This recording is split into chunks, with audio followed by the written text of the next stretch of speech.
Hökumətin inzibati resursunun, dövlət büdcəsində çalışan insanların hamısının yaltaqlığa məcbur edilməsi, bütün deməli ölkənin tanınmış sənət adamlarının orden medal naminə mütləq gəlib İlham Əliyevə tərif deməsi reytinqli.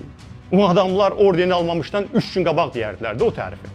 Deməli ki, nə dövlət büdcəsində çalışan insanların tərifləri, nə nazirliklərin saxladıqları 10 minlərlə troll ordusunun orada-burada yazmaqları. Bunlar reyting deyil.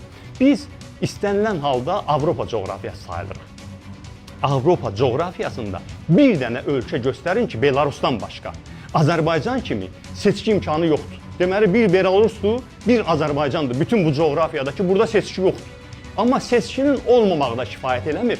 Çünki o potensialın özü narahat eləyir İlham Əliyev ki, bəli, bugün nəzarət eləyirəm, onsa küçələrə çıxmağa qoymuram, meydanlara çıxmağa qoymuram, seçki keçirmirəm, televiziyalardan məhrum eləmişəm, amma görür ki, ictimai rəydə onun rəqibləri onu üstələyir. Ona görə də nə edir? Bu saat kurs götürüb çox partiyalılığı ləğv eləməyə. Və mən buradan deyirəm ki, əlbəttə ki, inzibati yollarla, əlindəki dövlət resursları ilə çox partiyalılığı ləğv eləyə bilər.